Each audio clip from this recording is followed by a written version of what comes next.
tonight. You've sat through it so well.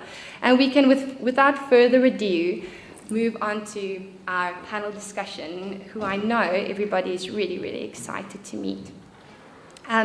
Maybe just a minute to introduce myself, and I realize, and Paul would know this, our executive dean, every thought leadership event we've had, I've forgotten to actually introduce myself. So this is me finally remembering to do that in good time. So I am Associate Professor Elsa Marie Botha. I'm at the business school at the university, but I'm also the MBA director. So my own teaching specialization is within digital transformation and technology transitions, and looking at how organizations can adopt new technologies and how new technologies impact business models. And in particular, I've published in artificial intelligence within the retail space and how retail value chains are transformed when artificial intelligence is used appropriately. Having said that, I know by looking at our audience and recognizing some of the key members in the audience that I am by no stretch of the imagination the AI expert in the room, not only, and also not even our panel. There are a bunch of really, really clever tech people in here. And we really look forward to, at the end of the discussion, and we decided as a panel that we're going to keep our discussion as concise as possible so that we can have a good, thorough Q&A session at the end. So really looking forward to everybody asking those questions and engaging with our panels. This has been a really busy week for artificial intelligence, and we're so glad we met on Monday to discuss tonight's event. And I'm so glad we didn't meet before, because we would have had to redevelop our whole talk this week. Everything is changing with such a dramatic pace of change, and every day something new comes out. And as an illustration, over this weekend, Bill Gates did a Bill Notes on why artificial intelligence is really revolutionary. This quote of his: "The development of AI is as fundamental as the creation of the microprocessor, the personal computer, the internet, and the mobile phone, and it will change the way people work, learn, travel, get healthcare, and communicate with each other. Entire industries will reorient around it, and businesses will distinguish themselves by how well they use it." Really interesting when you read his piece, where he says that there's been two revolutionary moments in his life, and he was one of the first people involved in technology. And he says that the first was with the graphical user interface. And when he saw that, he knew that the internet would reach millions of people because it was usable. And he says that the second truly revolutionary moment is with large language models like ChatGPT that actually makes artificial intelligence, which has been around for decades, available to you and me to use it, just because we can use it with natural language. So that was this weekend. And then on Monday and Tuesday, all the news outlets picked up on the Goldman Sachs report that essentially said that 300 million full-time jobs will be replaced by AI.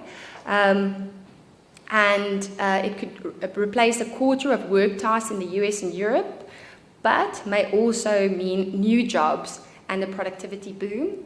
And they said that it could eventually increase total annual value of goods and services produced globally by 7%.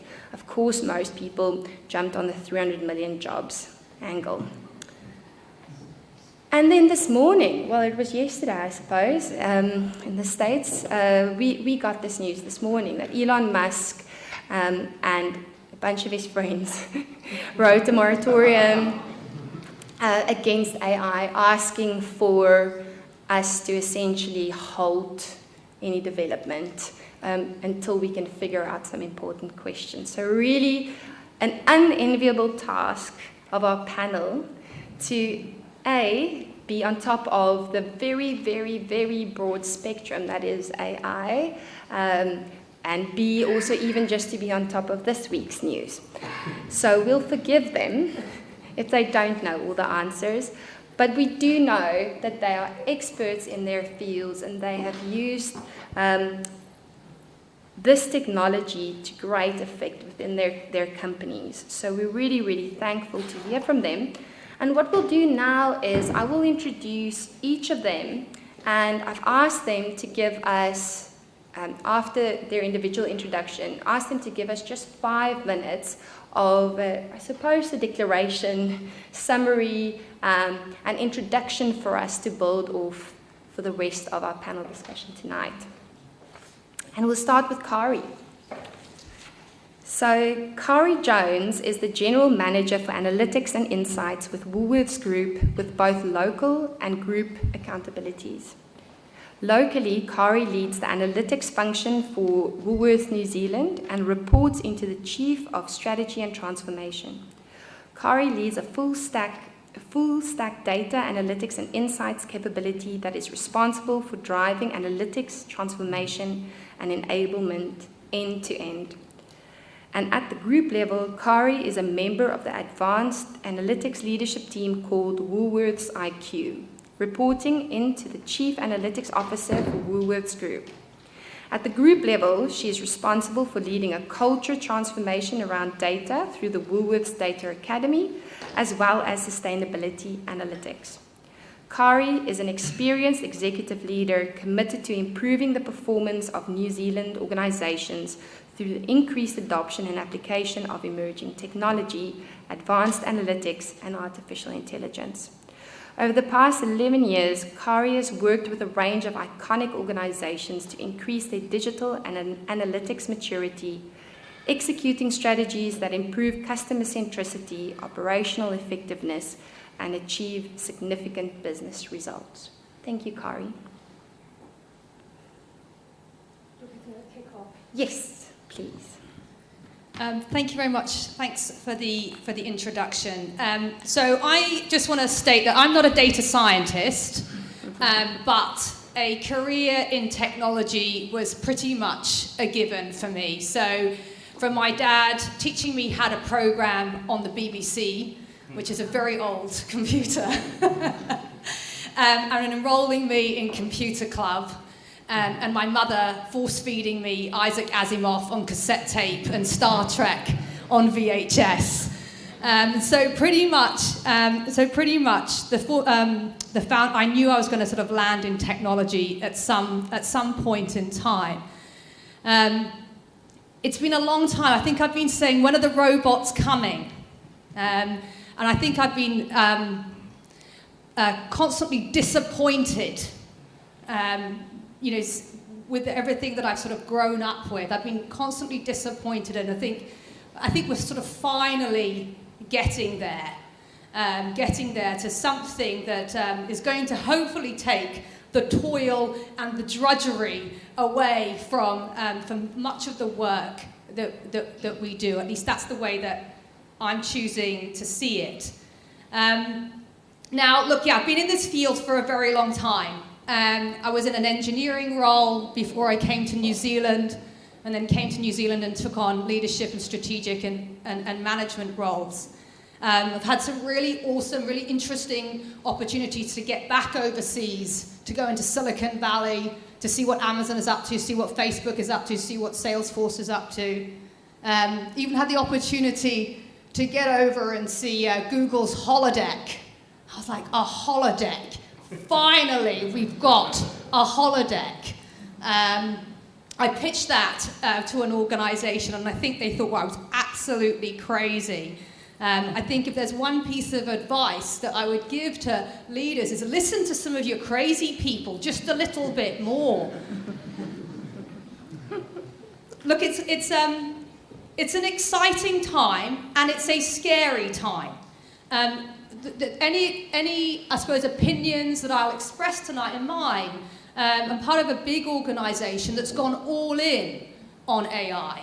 Our group CEO, Brad Benducci, a very forward-thinking guy, has said basically that our biggest challenges at Woolworths Group, 200,000 people across New Zealand and Australia, our biggest challenges are going to be solved through different flavors of AI or machine learning. And he said that a good few years ago, and he's backed that up. Okay, huge piece of work with BCG to set up a use case roadmap with $1 billion of EBIT as a target that we are going to go after and are tracking against through deploying different advanced analytics solutions right across our organization. I look after 100 analytics professionals right across from everything from data governance through to advanced analytics. That's just New Zealand, okay? And so then we have another 500 in Australia, okay? And so when we say we're going all in on AI, we are, and we backed it up. Through purchases of 75% share in Quantium, and really starting to deliver and putting this work into production. Everything from pick path optimization to personalization of customer experience. But it's a scary time, right? And I can't, Gareth and I had a quick chat. How are you feeling? Like, how are you feeling about this time? Like, unsure. Unsure, and I'm sure a lot of people are feeling like this. So I was at an analytics hackathon that we were leading a couple of weeks ago, and I said that I was a climate change and had climate change anxiety since I was about 15 years old. How do you think I feel now?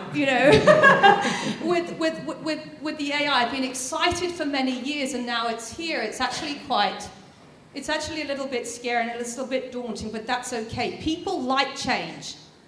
Okay, we just don't like big, fast change.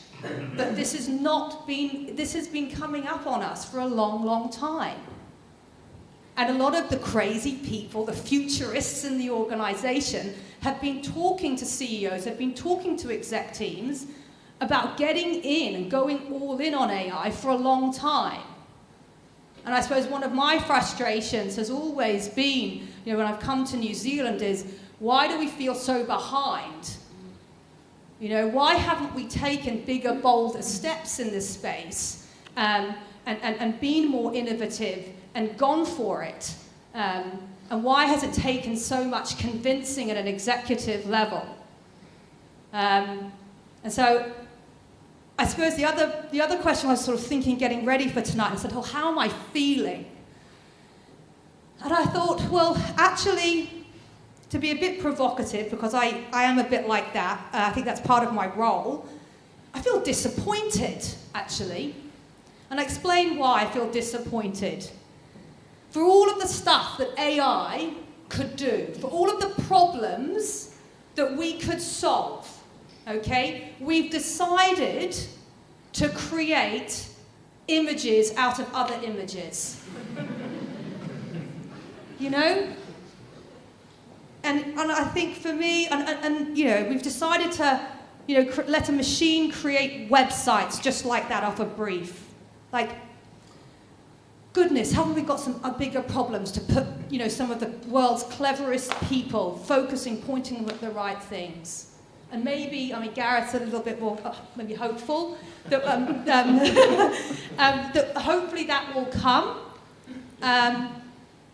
But geez, we've got climate change, food security, lifting people out of poverty. We've got bigger fish to fry than, how to create text from other text, or how to create images out of other images. A problem that wasn't even there to solve in the first place.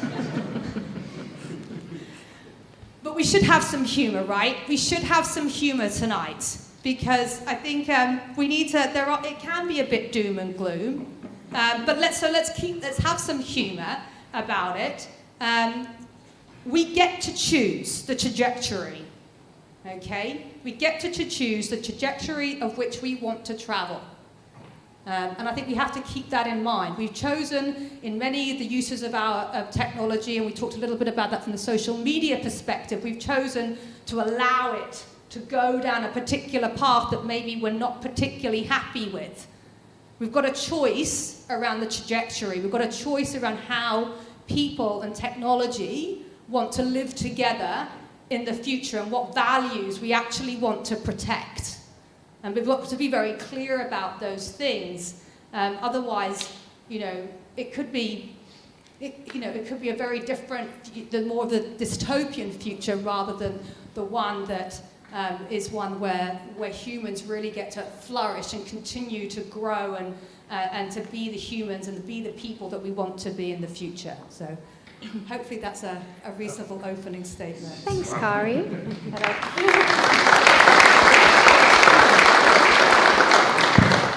Our previous thought leadership panel, you guys said we want more provocative people. See, we deliver on the MBA. Thanks, Kari. Let me take our faces off here. Yes, much better. Ben Reed. So Ben Reed is one of Aotearoa's deep thinkers about exponential technology change. He brings nearly 3 decades tech sector experience in diverse roles, including software development, enterprise architecture, AI policy, technology governance, and business consulting.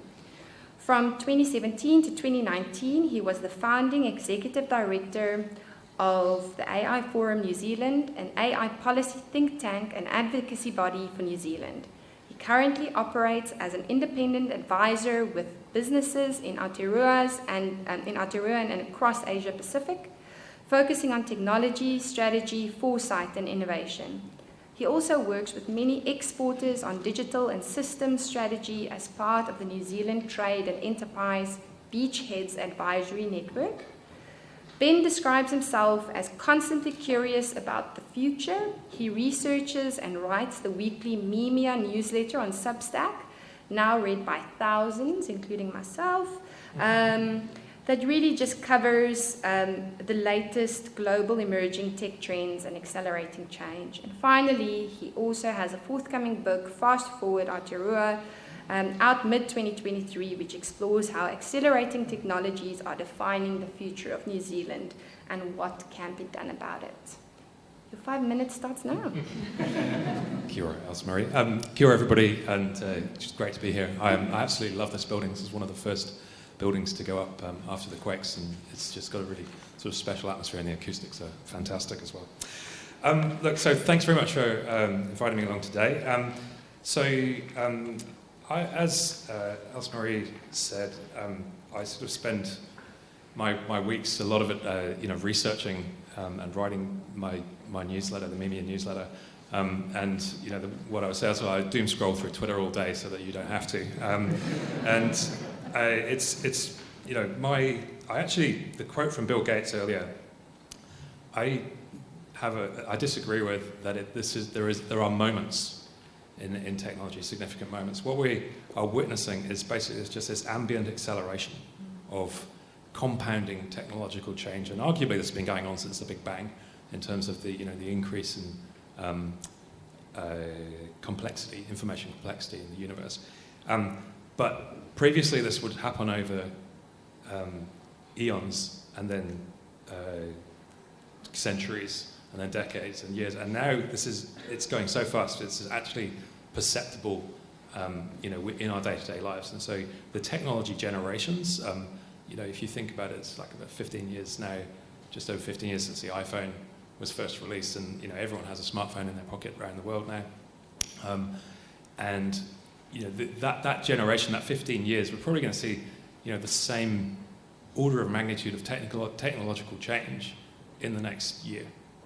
And then beyond that, it'll be 6 months, and then 3 months. And so I've been anticipating this like Kari, because I've read a lot of science fiction, and but it's weird living in it, and because it feels like it has suddenly snuck up. And so ChatGPT, we've those of us who have been in the space have been aware of generative AI, for years, and it was all it was a toy that would be able to sort of generate sort of faces that sort of looked a bit weird.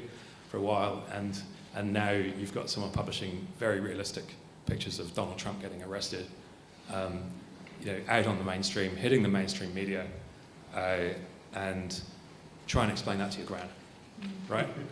It's the world is not prepared, and I don't think, from a cognitive defenses point of view, the flood of AI-generated content that we're going to see coming forward, I don't think that we're prepared and quite understand how significant that will be to basically pull apart any kind of collective narrative that we have as a nation and as an international community. Anyway, I'm here to talk about business. So on sort of possibly more tangible topics. So my view on this is that there is this ambient acceleration, that technology begets technology. It accelerates the development of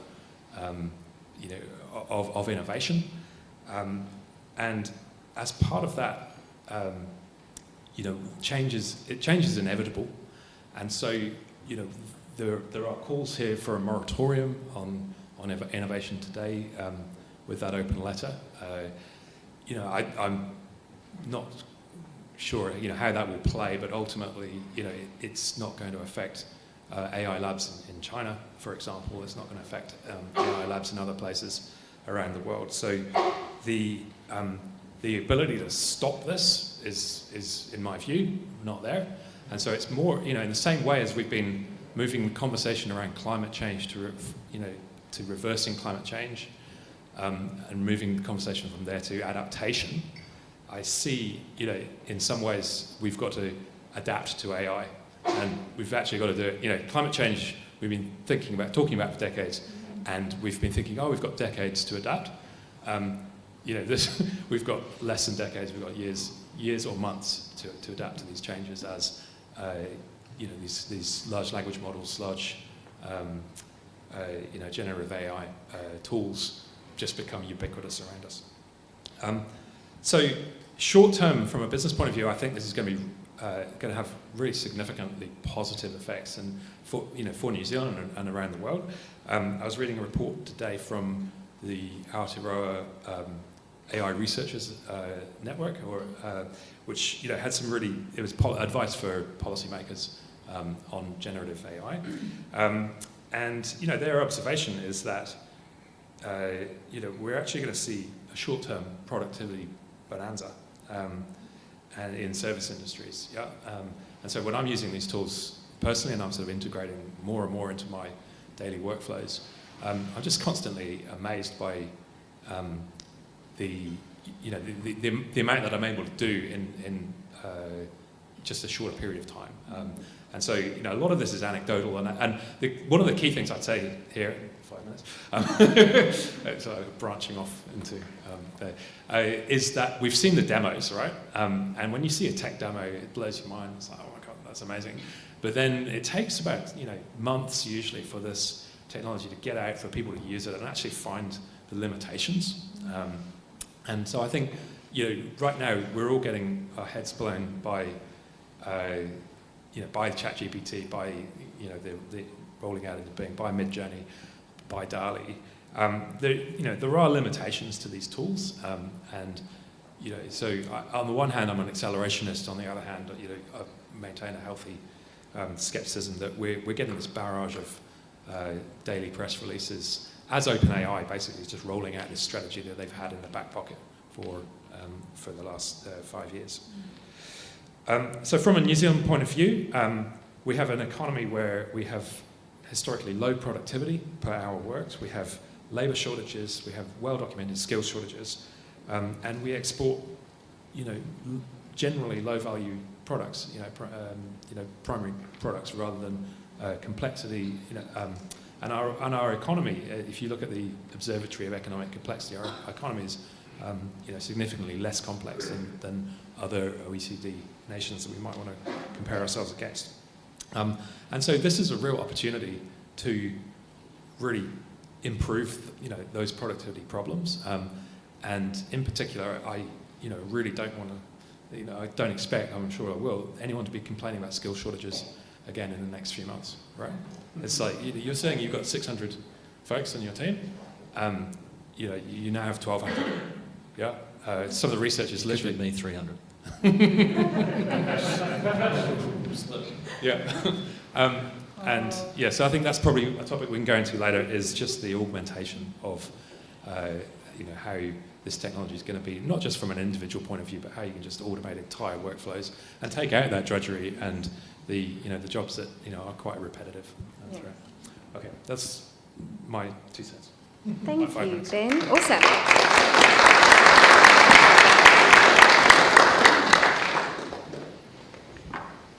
Gareth, last but definitely not least, Gareth is the head of digital and improvement at Westland Milk Products, a company that's had some really, really good news the past week released. So a combination of head of improvement and the traditional CIO role with 20 years experience across industries from family-run businesses, sports associations through to large multinationals, and roles from CEO, general manager, through to global supply chain manager and operations manager.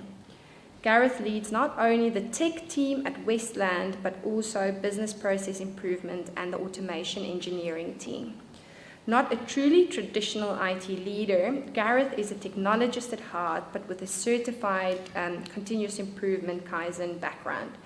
Having worked in Europe, Australia, New Zealand, Argentina, and Uruguay, he has broad cross-border experience and has applied tried and true business improvement methods mixed with process automation, RPA, and OT plant automation.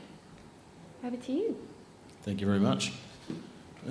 What a hell of a way to start, guys. I'm not sure I've got any meaning to be up here, but I just wanted to start by saying thank you for inviting me along to talk. I'm not sure I'm an expert in anything in this space, but I've got opinions.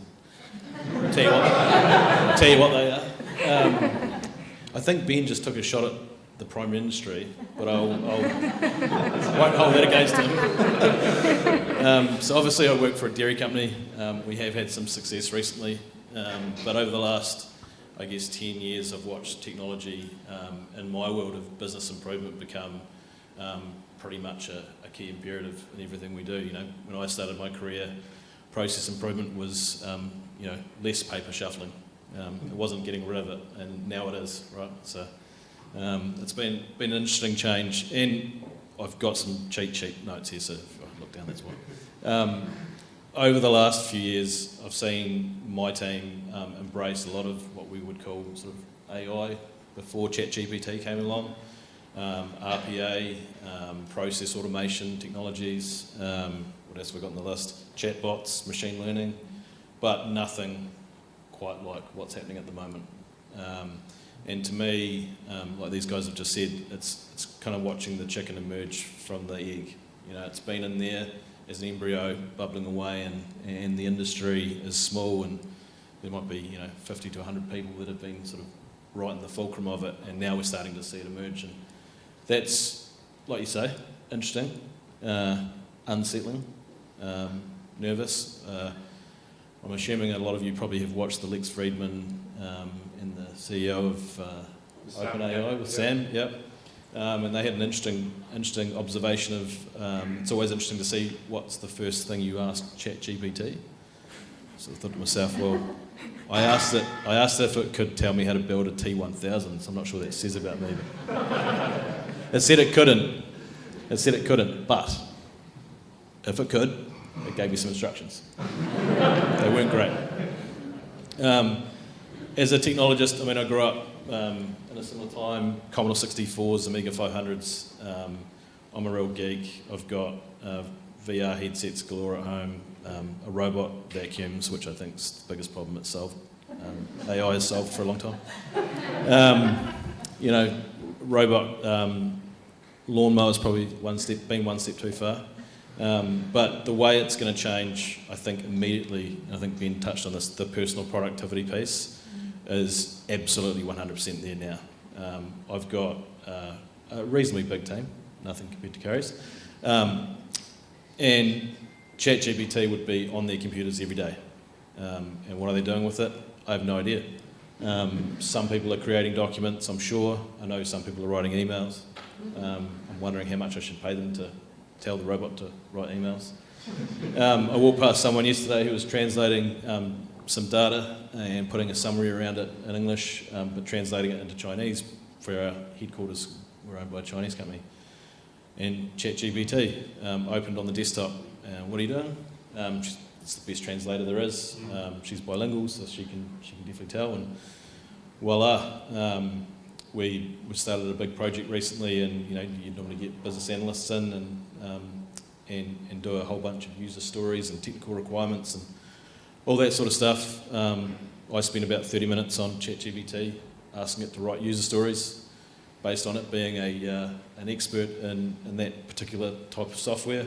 I gave that to the people who will end up using the software that we deploy when we deploy it, and they said, nailed it right in the head. So if you're a business analyst, watch out. How many days would you estimate? In the past, that would have been several workshops, several weeks. We're not talking a big deployment, but enough to have kept a BA busy for a few full days. We did it, and I did it, and I'm a nonc when it comes to that sort of stuff. I'm a bit more blue sky than in the detail. So, for me, the letter from Bill Gates was interesting. It was very euphoric. We're going to solve the world's problems. That's awesome. We're also going to put a lot of people out of work. That's not so awesome. We are going to see as much dark activity as the upside, I think, and we need to be prepared for that. With great power comes great responsibility. That's awesome, but there's always some people willing to be irresponsible with the tools that they have, and with OpenAI and ChatGPT, it's out there, right? So there's not much getting away from it.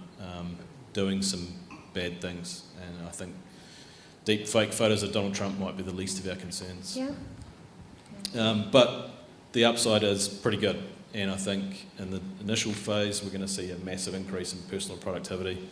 I've already seen it. Microsoft's rolling out Copilot, which I think will be transformational for office-based desktop users. And we're going to see it creeping into the plant. I've got some of my friendly colleagues from plant automation, so a big dairy plant on the west coast, and I can see it creeping in there, helping with analytics, helping look at trends and data and all that sort of thing, and it's going to do it in a way that we've probably never done before. But I've jumped through 3 cards. What does it mean for society? I decided to prepare for this by reading 1984, just to rehash what George thought back in the 1950s. Probably not the right thing to do. I then followed it up with a great book called Rage Inside the Machine. It's worth a read, but again, it's pretty dark sort of vision. I think we need to be careful. So in terms of feeling unsettled, I think we need to be careful. I'm not against the idea of the pause for 6 months. I just think it's completely unrealistic. The bullet train has left the station and it's not coming back, so if you're not on, you're not on. But we need to be careful about displaced workers. What do we have in place in terms of upskilling and reskilling people? How do we ensure against unemployment? There's going to be a lot of change happen in the next 10, 20 years, if not the next 1 or 2 years, that we need to be very careful that we don't trip ourselves over. In the workplace, I think my biggest fear is we lose critical thinking. So we're very determined to see ChatGPT and generative AI solve problems, but remembering that it's based on probabilistic heuristics requiring data to already be there, I worry that innovation disappears. A lot of businesses succeed because when everyone's turning left, they turn right. And if you're basing your decisions on a lot of data from a heuristic model, generative AI, then everyone's going to turn right, and then it's just a race. So it's not yet at that point where it can critically think and create and innovate in the world where there's nothing there yet. So I hope it can help with global warming. I hope it can help with socioeconomic issues that we have. I hope, but I also have a lot of fear that we as human beings can't achieve that. Yeah. There you go. That's me. Great.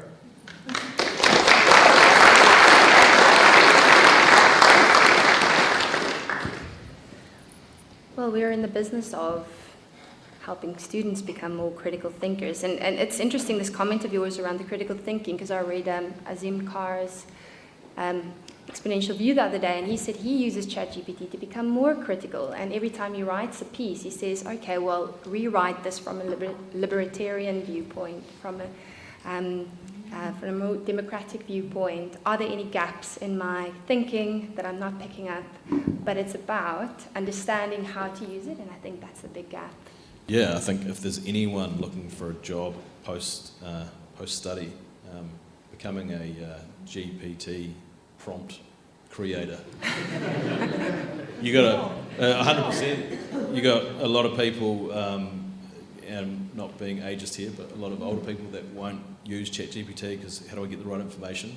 And there's become a real art form in terms of creating prompts. Yeah. We've got two guys down here that look like they know what they're talking about. Absolutely, there's going to be a role there for people to use it for others, which I think is kind of cool. But then you just say sort of GPT-5, give me 50 prompts for GPT-4. Yes. Did you just resolve my business problem here? Great, thank you. Thank you so much. So let's go over into the questions. And I think, Gareth, seeing as you were last, you can go first in answering this. So we have some AI experts in the field from UC. Nelly was sitting here. I saw her earlier. And we spoke about this earlier, and she said, AI has been around for decades, and we've just been, people are only waking up to it now. But it seems like this new wave of generative AI has truly brought this technology to the fore. What has changed in the space, and what hasn't? And then how can senior management ensure that their organizations are keeping up with the rapid pace of technological change? That's a great question, and I think in our workplace, or my workplace, you can see it. You can see the change. So if I went back 12, 18 months and I said, right guys, let's think about AI, I'd have my guys, the technology team, talking about RPA, process automation, plant automation. No one else would be really listening. There wouldn't be a lot of happenings outside of the team. But now I walk through the office and every third computer's got ChatGPT running. So yeah, it's been around for a long time. You kind of needed to know what you were doing to get the results you wanted. But now you can just ask it questions, and so the general populace has access to all that information. And I think AI over the last decade has involved creating models and bringing in big data to then run the model and give you the answers. You had to know about data structure and all of that sort of stuff. ChatGPT and generative AI is going to give you access to far more data than you've ever seen in your life. And you're not going to have to number crunch, you're not going to have to create structured data tables and build SQL databases and data warehouses and data lakes and all that sort of stuff. It's just there.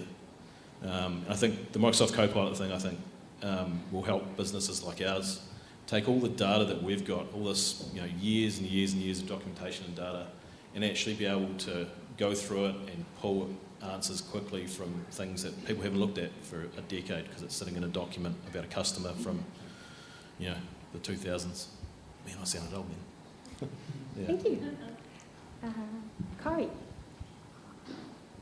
So when sort of some of the hype started to come out around chat, a bunch of my team said, right, we want to do some work on it. We want to go do some experimentation. And so straight away it was like, yeah, go and play. Go and have a go. Go and work out what it means for you and what it means for us. I then wondered whether or not we needed to prepare a paper, but there wasn't that much excitement or support or sponsorship to actually create that paper out of the analytics team. So thank goodness that our enterprise architecture team have actually produced that paper this week. Okay? And it was, thank you, because actually that's, when we talk about what does senior managers or what do our executives need to know, that paper was written in such a way by our EA team that it was very consumable and explained in plain English what this technology was and some of the retail use cases that it could potentially be applied to, which I think gives people confidence that we are, we're looking at this and we're leading and we're on the front foot. I think what's other things that we do, because I think it's helpful, I think, to just share like some of the real practical things that we do to help our exec and senior leaders get across this technology. So we're lucky to be working with Harvard on a Data for All program. That's been running for quite some time. And so our executive and senior leaders around the organization actually partake in a 6 to 8 week program where they start learning about different types of advanced analytics. And so they learn by doing, not just by sitting in lectures, but they actually have a go and they actually do simulations around retail.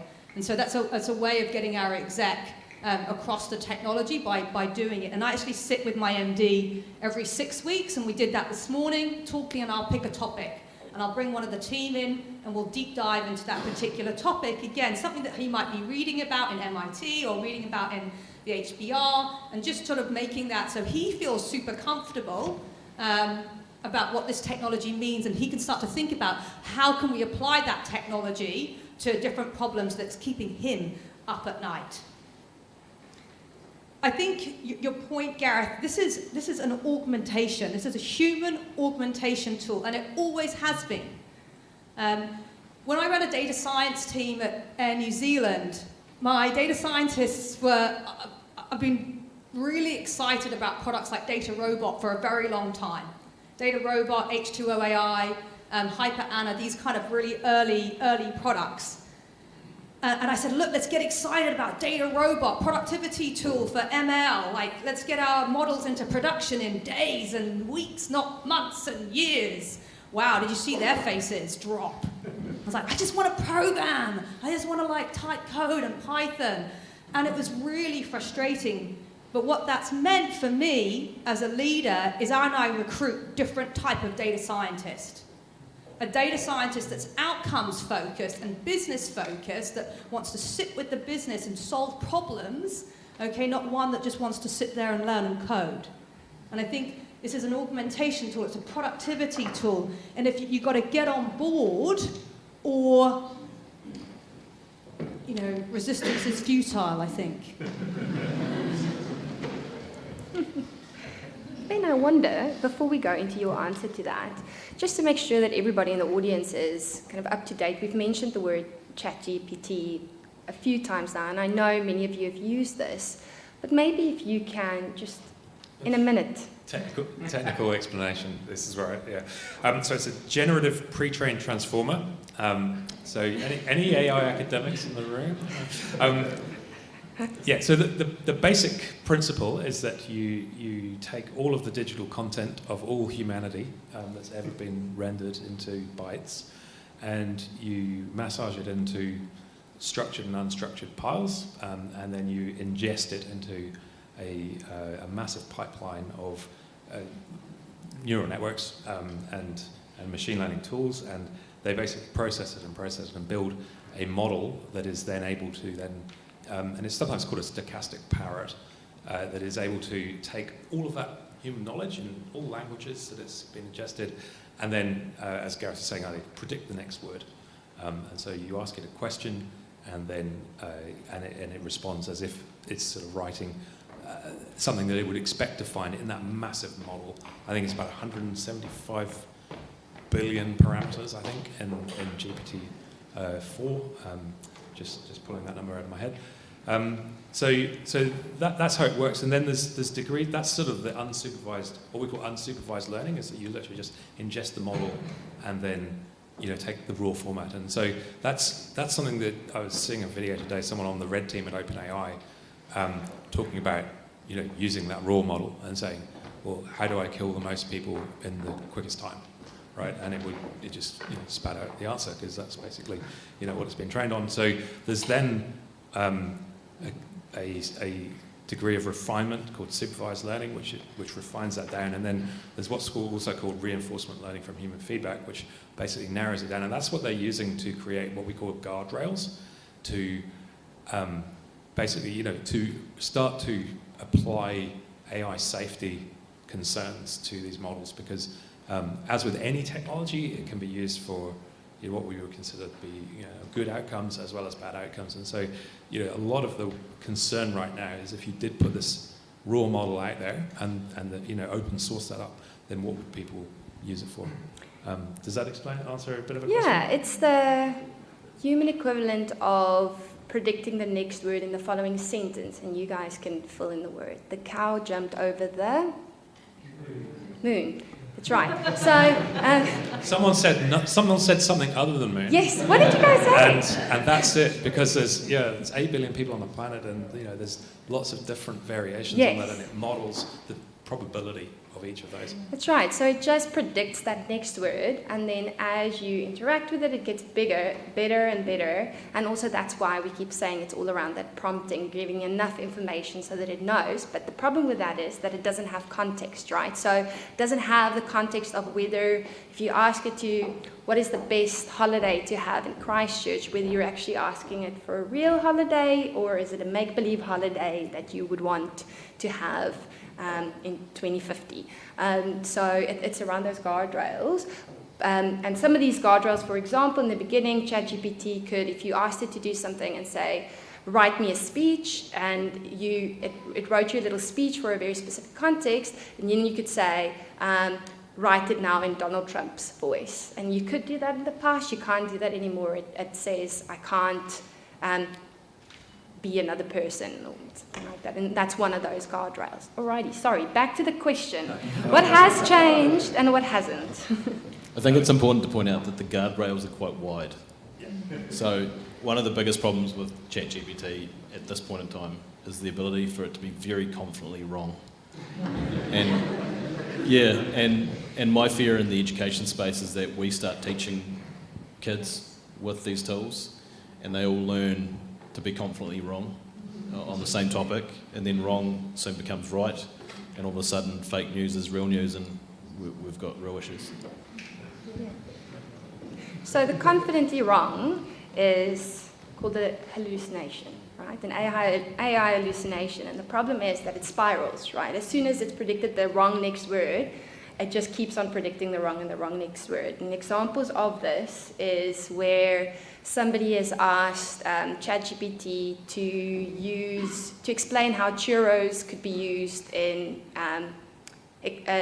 surgery. And then it confidently explains how a churro is soft enough to go into the areas that you need it to go into, plus the flavor and the smell is very relaxing for the patient. And that's an AI hallucination, but it's one that Google has said is the biggest issue with AI at the moment, and one that Bill Gates has said is going to be solved within the next 2 years. Yeah, and I think there's a degree of confidence that, as with any, for those of us who've been in software for years, you have bugs, and you identify bugs, you work out what's causing them, and then you resolve them, and then suddenly they're just not there anymore. I don't see why that particular phenomenon can't be, just treated in that way. Yeah. I think that the broader, the broader question of how do you apply, that human feedback to, develop the safety guardrails. I think we probably haven't got governance structures around that question at a global level. Right, back to your question. Thank you. Oh yeah, sorry. AI in business. Yeah. So I just echo Gareth and Cara's points about just having innovation and just really intentionally innovating and exploring and being curious in your business. And I think as a country, it's not something that we do.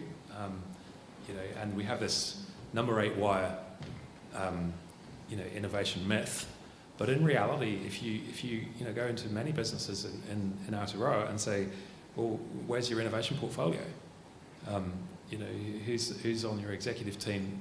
That's basically being measured on innovation outcomes, and then in terms of taking academic innovation, academic research development, through to a sort of globally scalable commercialization and providing value back to the rest of the world. There are bright spots, but it's systematically not something that New Zealand does particularly well. So in terms of, bringing these new technologies into your business, I really enjoy working with companies that are intentional about it and that, are confident, not about just applying stuff just for what's right in front of us for the next year's business plan, but also looking out, sometimes in 3 horizons, model horizon 2, horizon 3, and, really explore how is generative AI going to completely change the industry that we're operating in, and, what new industries are going to come along that are adjacent to the ones we're in right now, and, literally just allocating 5%, 10% of your innovation budget into that space. Can I build a little? I want to give a really practical example of innovation. I said, the team is experimenting, but we've got a goal that we have as part of the A&I team at Woolworths, and that's around making it easy for the team to work within at Woolworths. We want to reduce toil, we want to reduce drudgery, we want to make it, we want to improve the employee experience, what it feels like to work in the team.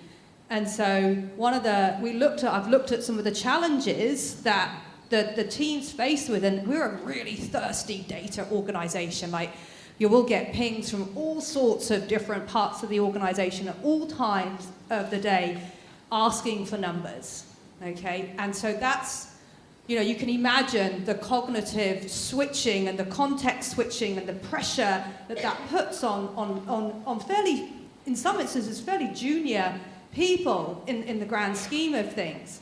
And so actually we're using and experimenting, or one of the sort of proof of concepts that we're looking at is actually how do we use this type of technology to be able to that our exec or a leader in our organisation could send a text message that could go to a Slack channel that could then respond to a question instead of a person needing to do that from an analytics perspective. So solving a very specific problem that we have in our business that takes us away from some of the more strategic work that we want to be focusing on. And that's a proof. We don't know if we can do it yet, by the way. We don't know. But we're going to experiment. Got some bright people alongside Google to see what we can do and how close can we get in a short period of time. So innovation, very time box, lean analytics style, smallest amount of effort, smallest amount of time with the smallest amount of data. If we can prove or disprove the hypothesis. Can I add the last piece? I think, thanks. I think, so I'm a business improvement specialist, and business improvement's been around for decades and decades and decades. We talk lean, we talk agile these days, we're all, buzzwords, and actually it hasn't changed in like 80 years. William Deming, the godfather, my favourite person in history, the godfather of process improvement, always said the problems to be solved will be in the front line. The CEO has to get on the shop floor to understand where the problems are that are going to be solved. And so your question, which I didn't answer, was what do senior managers do? Senior managers need to get down on that shop floor, get on that plant floor, get out on the retail floor, and find out where the problems are that this generative AI can help with, and allow your frontline staff to embrace the tools. Give them access to tools that they can then go and find the problem and the solution. Because what's happening at the moment, or what's up until now, is that you go and find the problem, you come away, you get a consultant in, you do some BA work, you run up a scope, you go through an approval process, and 6 months later you get a solution that's only killing half the problem, and you start again. These guys will use ChatGPT and other tools to solve the problem on the front line without you having to intervene. That's the thing that excites me about this whole process. Just to be a bit provocative, there's a contrarian meme out there at the moment that the CEO is one of the first roles that's going to be replaced. Don't tell them. You don't tell them that, Ben. And if you do look at the skills of managers, which has generally been to manage people, are we actually in a transition period now? We're actually managing machines and artificial intelligence is probably the skill set that's more valuable. Yeah. Well, I mean, Ben, you asked Gareth a really interesting question earlier this week when we were having our chat, just around what Westland Milk Products have done in this kind of broader AI space and automation space that's been so amazing, and what kind of started that transformation for you all? Going back a few years, we had quite a big problem in one team, and that was when I first started at Westland. That was my first job. That was essentially why I went to Westland. They asked for help, and I said, yeah, I'll come and help. And I can't really explain the project without commercial boundaries being breached. But essentially, it was incredibly successful, into the millions of dollars type successful. And at the time, we had some executive leave and some new executive come along, new CEO, Richard, who's our CEO currently, and everyone in the exec understood from that one project all of a sudden what artificial intelligence, machine learning, optimization can do. And we also have some real key geeks who can really show how these things can cook. So our business intelligence manager, data analytics and all of that, she's a statistician, but she's a savant statistician. So she can do the data stuff, but man, she can work out how to show people what they need to know to run our business. And as an example, we use Power BI, which is a Power Platform Microsoft tool, but what she's done with it means that now when we have an exec meeting every week, it is front and centre. The data's in real time, the analytics is in real time, the decision making is often now done in real time. You know, on a Monday afternoon, Western execs making calls about what we're going to do and where we're going to go. And so that's helped unleash some other tools. RPA, we're massive with RPA. So we've got robots doing a whole bunch of stuff, software robots, and physical robots on the plant. And so that with process workflow automation, so kind of what I call now old school AI, has solved a lot of issues. We've automated a lot of parts of the business, and we ourselves can already see where workforce displacement could easily happen. It's a matter of fact, and we need to deal with it now. Yeah. Yeah. It was interesting because your burning platform that you spoke about on Monday was how do we get our current workforce to be more productive? Oh, 100%, yeah. Yeah. We weren't in a good state, and we needed to be in a better state. And now we're in a great state, so yeah. Awesome. So, for the sake of time, we're going to have to either jump to... okay. Let's roll this dice. Told you we could talk. Which concerns do you have about AI in 2 minutes?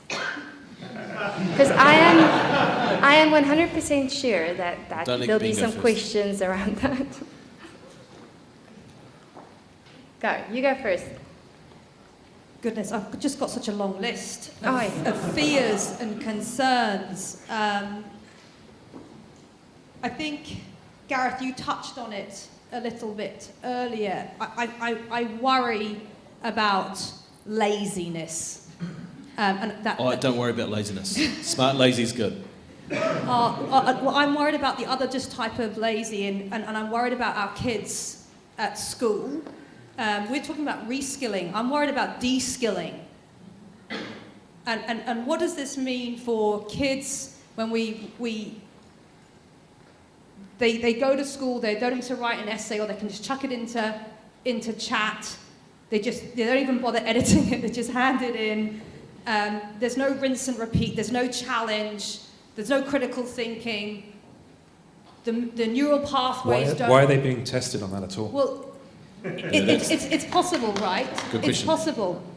But I think that what I worry is about the de-skilling and the fact that we're not going to be picking and choosing explicitly the skills that we want to de-skill in, and we could just I suppose fall into an area that we've lost a bunch of skills that actually we really deeply need in the future. We just never bothered learning them in the first place. Can I disagree? Absolutely. I think it's going to be a change of skill and role type. If you think about, what's the name of the guy that puts the shoes on the horse? Farrier? The job went away because there was new technology. Doesn't mean that person is no longer required. They probably had to reskill into something. I just think that the quantum of change and the quantum of new roles is going to be vast. And if kids are now learning maths, English, physics, science, great. But there's probably some subject matter that they need to add to the curriculum. And when I talked to my son's school a few weeks ago about the primary industry, and I mentioned ChatGPT, and I looked at all the teachers and said, "You guys know what ChatGPT is?" And no. I'm like, wow, because my son's definitely going to be putting essays in now from ChatGPT, 100%. So if teachers don't know that it's coming, that's scary, and the subject matter has to change. But you're right, I think the quantum is the thing that's going to be the most painful piece. Just briefly, probably 3 areas that concern me the most. So one I touched on earlier, which is just AI-generated content. And just the tsunami of that is just is not even started yet, and the ability for that to be uniquely targeted at every individual on the planet, so that everybody's basically just getting their own information feed, and there's literally no common narratives across, or people get forced into groups, contra groups, and fed one opinion, and these people over here are othered. So I think. I don't really have a solution to that. I think there's ways of needing to basically, digitally authenticate the content that we're coming from. At the moment, we just look for a BBC logo, but that's going to be, or a RNZ logo. That's going to be. So that's a really major global societal problem that doesn't have a solution right now. From a New Zealand perspective, my biggest concern is the concentration of power among these giant technology companies. You listen to that Sam Altman.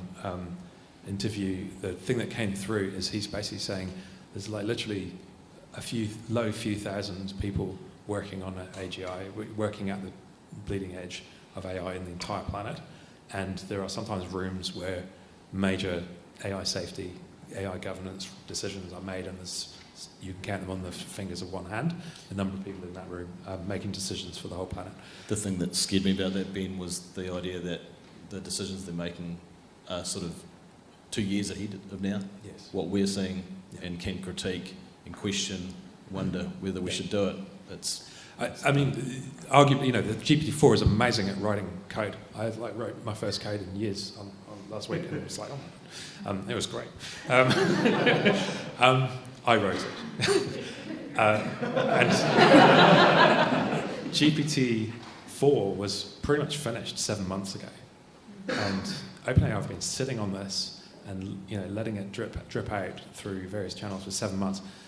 It's been writing GPT-5 all this time, and so we will probably see GPT-5. It's awful branding, by the way, but within the next year, as I say, there's just this compounding acceleration.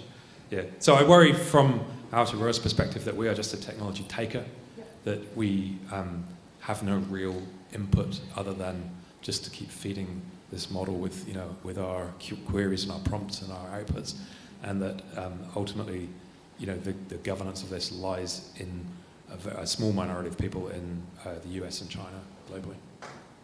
And the third problem is artificial general intelligence and what we call strong AI, which, so if you've read a book from about nearly 10 years ago by Nick Bostrom, Superintelligence, Path, Dangers, Strategies, he goes into it's very Oxford academic type of writing, but philosophy.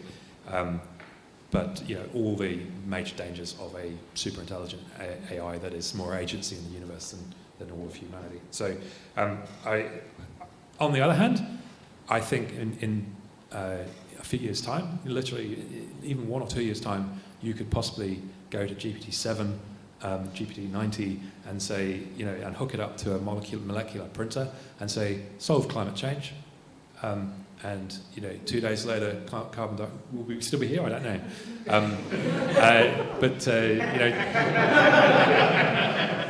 That's what I've been thinking about this stuff for 30, 40 years, and finally I can say that on stage, and people still laugh.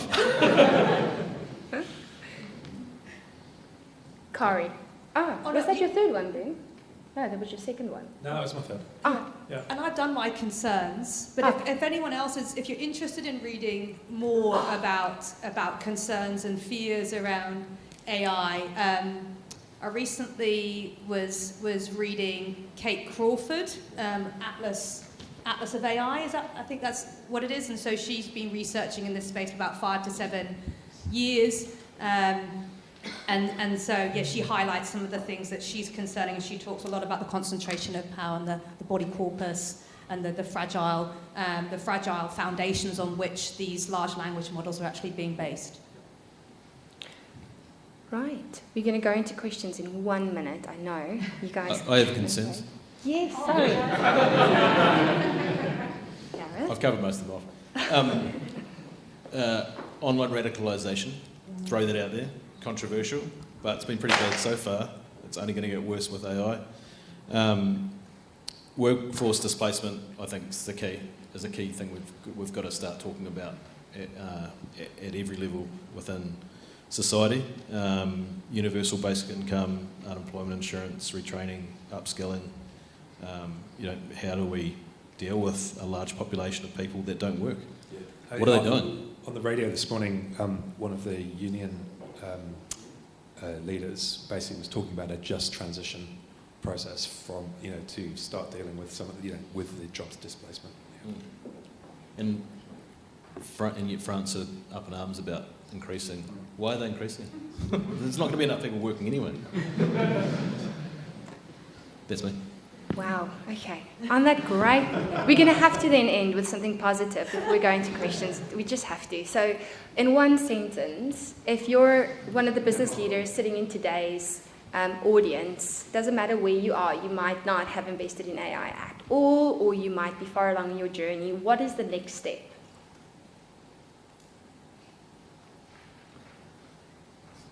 This is you being at SBO. So I think do some imagining.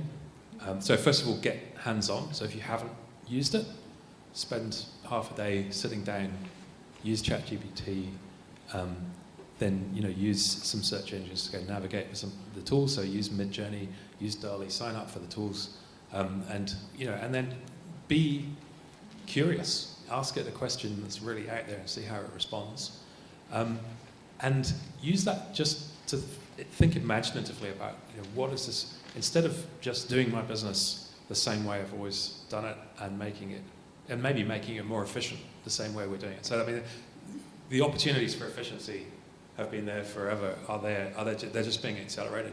But think creatively and just think how is this going to completely change somebody's experience of my business? I just think about government. Can you imagine if interacting with government was like ChatGPT? So just, what's my tax bill? Just pay it, all of those types of interfaces you could apply to any business that's sitting in the room. Can I just? I just want to add. I think technology team. Anyone who works in technology, we all have a little bit of this, I suppose, challenge around finding a problem that this solution can solve. And so we go hunting for a problem that ChatGPT can solve.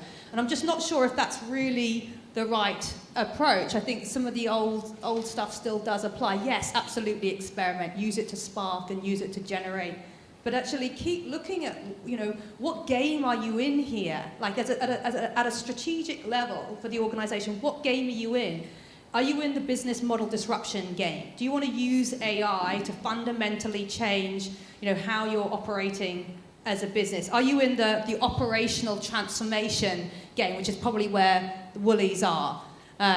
Basically radically transforming how we operate end to end across the business. Or are you in the sort of the influencing the customer behavior, like an insurance company or car insurance or health insurance? For positive effect. I think at a strategic level, you've got to kind of think, what game are you in? What role do you want AI to play? Come with some problems, come with some use cases, and build out some of your, and then experiment off the top of that. That doesn't mean you can't also do the rapid, And I think I said, you've got to do all of it. You've got to do all of it right now. And that's the scary bit for people. You've got to get your data ready. You know, you've got to get an AI ethics committee in place. You know, you've got to get your exec education in place. You've got to get basic experimentation in place. You've got to get, you've got to get your frontline teams experimenting. It's not one thing, it's all of these things. And that'll be scary for organizations, but just take the next step forward. Just take the next step. Yep. Well, we can sort their exec education out for them, Corey. The rest they can focus on themselves. It's fine. For me, it's back to what I said earlier. Give the tools to your front line. That's where the problems will be that can be easily solved. And check in with your eyes wide open to see what they do and how they do it. I say this every week, if not twice a week, to someone at work.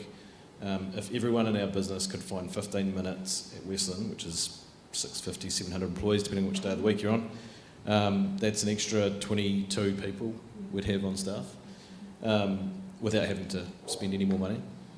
15 minutes, well, ChatGPT just saved me days. So if I give it to the right people and they solve that problem and they find an hour, 4 times that, 80 people, 100 people, a business like ours could do a lot with an extra 100 people. And so growth doesn't necessarily mean throwing more labour and more infrastructure and more costs at your bottom line. It just means we're being way more productive, way more efficient. We're in the game of making profit, so it's good for profitability.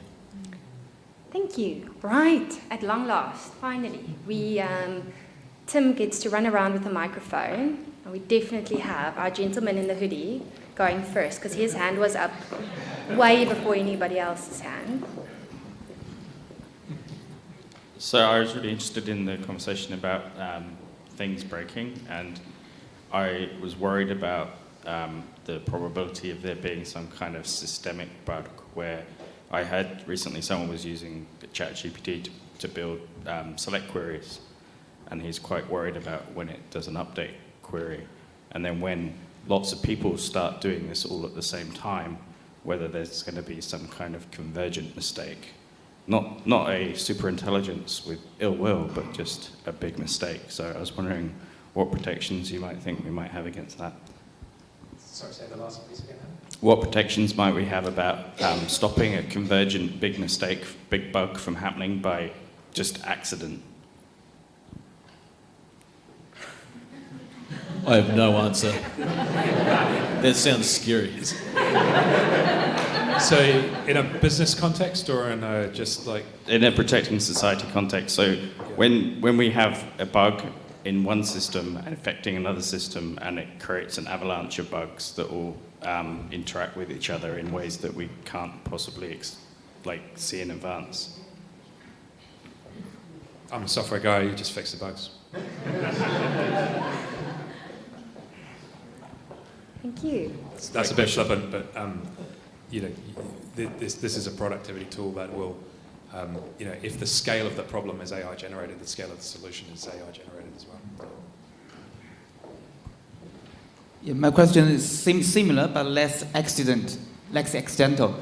Do you think that the increasing pressure of AI could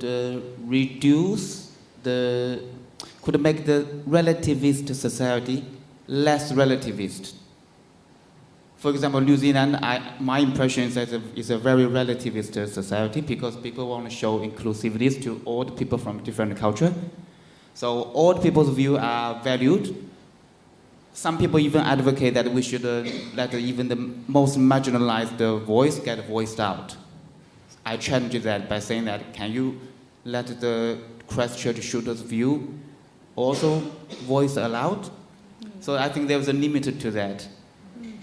But New Zealand society is very relativist because so many views are kind of be respected. But the pressure of AI, whether you have access or not have access, can make a huge difference. For example, the TikTok.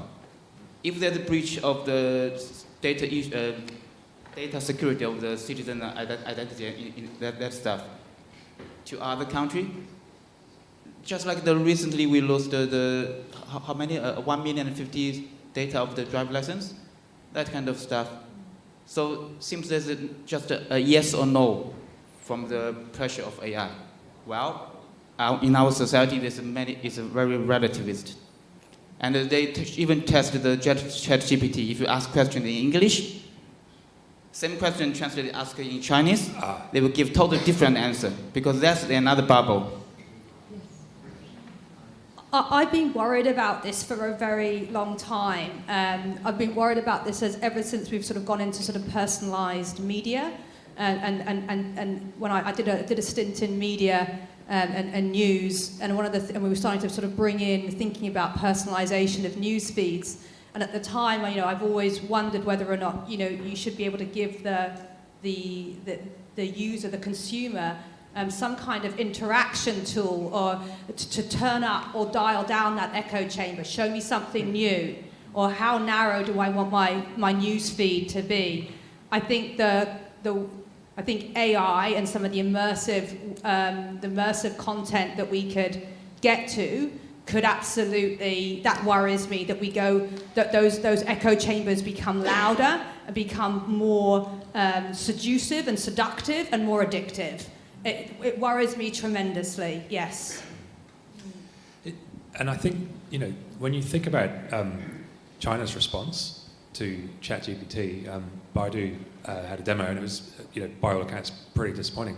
And, the ability to ask, a chatbot in China, so, what would a better system of government be? Who would be a better president?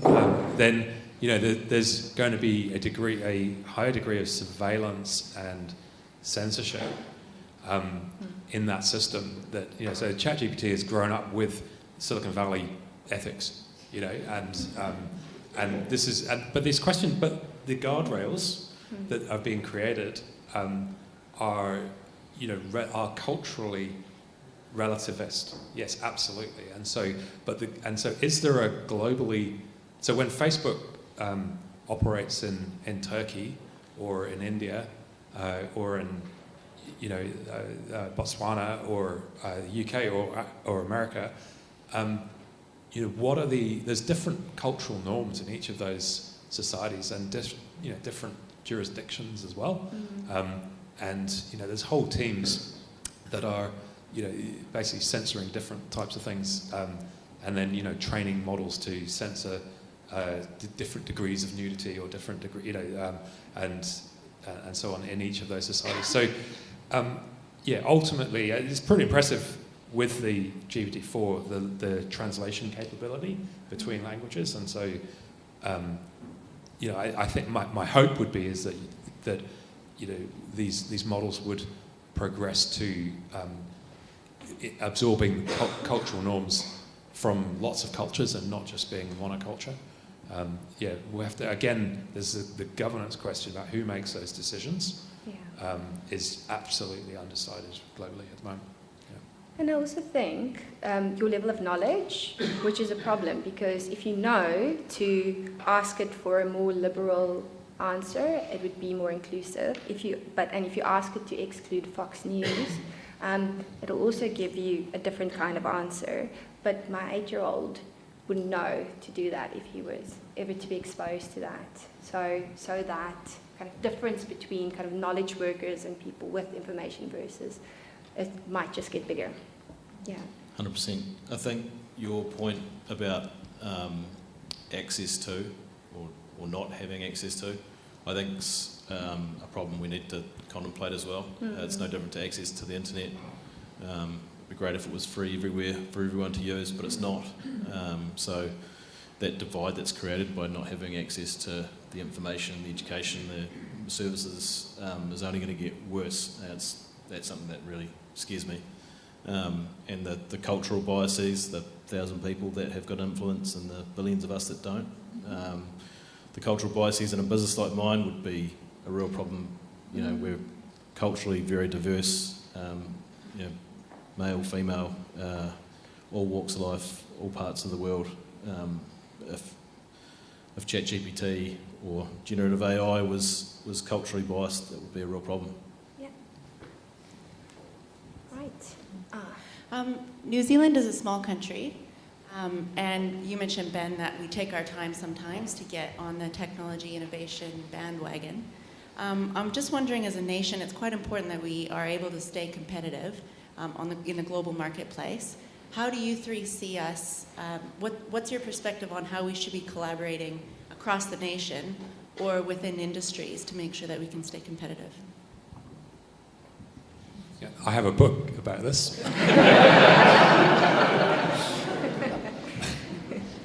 Where to start? So my observation earlier on that we have ceded, I would argue we've ceded a degree of sovereignty almost unknowingly over the last 10 years by purchasing our commodity technology from mainly US technology companies, but also Chinese and European and around the world. We've built an innovation layer, that was largely seeded by Xero as a B2B SaaS business, and there's a healthy software industry in the country, and then we export a lot of primary products as well, and that's what we've always done, and just don't mention synthetic milk, it's not worth it. Not going to happen, right? So my sense is that we need to start building up our collective innovation muscles again, and learn by doing, and as part of that, also to collaborate with other economies and other values aligned, I guess, organisations and companies worldwide. I think the challenge we have with the proprietary nature of much of the advanced technology that's being built at the moment to be commercialised in 2 years' time, which is very closed source. I feel that the only way that countries like Aotearoa are going to be able to compete is to collaborate on global open source projects that are, that basically are able to provide a competitive alternative to a Microsoft or a Google or an Amazon deployment. So my sense is a national innovation portfolio that is really focused on not just commercializing innovation and making a buck. That's important. We need to provide stuff that's of value to the rest of the world. But also, some of the missions here, around climate change, around biodiversity restoration, around inequality, around housing, construction, infrastructure. All of these, our natural, if you look at our imports and exports, our natural inclination is like, we'll just buy it in. And I just feel that there's opportunities to take, some of the smart minds here, augment them with some of this new technology, and then create solutions in collaboration with other countries around the world that are of value here and around the world as well. So. Thank you. Evening, everyone. My question is about the 120-odd temporary employees that live in Wellington and that are constantly working through a 3-year cycle to keep their job. This technology is obviously born out of the tech sector, but it will affect every industry in ways that we can't yet imagine. So I'm just wondering what your thoughts are on the role that central government will play in setting up guardrails for something like this. I would hope that they don't play too much role in the guardrails. I think social democracy, I think we need to talk about it amongst everybody. I don't think the government would be capable of understanding where this is going to go and what needs to be done in order to keep some boundaries around it. I'd like to think they could, but I'm not convinced on a daily basis that they can do a whole lot. So I think it's important that we find people like Ben who have got a voice and talk amongst society. And I just don't think our government agencies, I don't think our government would be capable of putting boundaries around it fast enough. So 5 years' time would be great. They'll understand how to keep the boundaries around ChatGPT 4, but we'll be on 15, and it'll be a completely different world. And that's the thing that government, workplaces like mine, industries, the question about industries up here, it's going to change rapidly. It's literally a bullet train. If you're not on at the station, you're not on. And so we've got to start thinking about this now, which is why I'm not against the idea that Elon and his team have put in the letter about maybe we should stop for a moment and think about putting some boundaries around it. Elon's been talking about that for a decade. It's not a new thing for him, but I think it's changed. It's already, the horse is bolted. It's hard to put a saddle on a horse when it's already run around the track. So I don't know how we do it, but we need to have a good debate, which is something we also aren't very good at. I'll just try and build a little bit. So recently the Office of the Privacy Commissioner went out to organisations across New Zealand to ask them to consult around biometrics. I don't know how many organisations in New Zealand responded to that call. We did, because we had one young man who was really passionate about data ethics in our team, and he wanted to drive it. And so alongside our customer trust and our AI ethics, he put together a response that we were comfortable with, that legally, that we felt comfortable with presenting to the Office of the Privacy Commissioner about biometric usage in New Zealand, considering that we impact so many households every day. So my point is, as organisations, we have a responsibility to help government make some decisions and to put things in front of them and to have an opinion and to have a perspective. How else are we going to help them do a better job? How else are we going to get them to serve New Zealand for now and into the future if we don't take some responsibility and to give them our perspectives? And we've each got to do that, because we'll have different perspectives. And hopefully collectively, through organisations like the AI Forum, who I know are putting policies to support government in this space, those are working groups that anyone can get on. We've got to free up time for our team members, our passionate team members, to get involved with those activities. And so collectively, we can create the trajectory, we can create the future that we want, and not stumble into something that we couldn't because we couldn't be bothered to talk about it. We couldn't be bothered to have an opinion. Have an opinion, have a perspective, and that's something that we hold very dearly within our team. We've got professional people. It's your professional responsibility to have an opinion. So talk about it. I have some opinions. I think we have a Quick one, Ben. Quick one. Quick one. It's a really good question, and I have a reasonable amount of grey hair from engaging with the challenge. So I was the founding executive director of the AI Forum, and Kari worked with me a little bit there as well. We put forward a recommendation for a national AI strategy in 2018, I think it was. And then for one reason or another, that's been kicked down, the can has been kicked down the road, and we suddenly find ourselves today in March 2023 with, oh, look at this AI thing. And, I heard Madeline, who's the ED of the AI Forum, on the radio this morning, and apparently that's been kicked back to 2025. So, it's not the sort of thing that a politician has been able to stand and get elected on. It's like, we need a strategy for AI. Maybe at the next election it will be a discussion. I think it needs to definitely raise up the agenda. I think we have a complete lack of foresight capability in Wellington. And that is just a disappointment for me. I look at other countries around the world. I look at Singapore, Estonia, and others, which are they have highly they live on they live in more militarized regions of the planet than we do. So maybe they need to, but they are very focused on what could the world look like. What are the scenarios the world could look like? And then how would we at a national level adapt to that?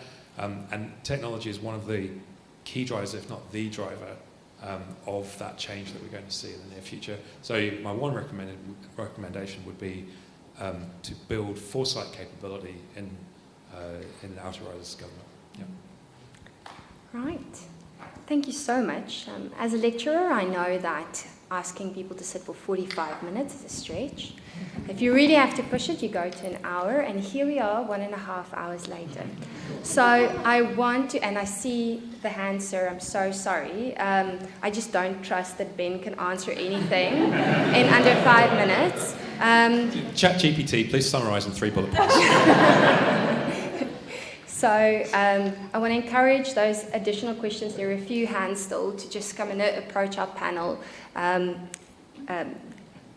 In the drinks and nibbles section of tonight, which we'll reward you with now.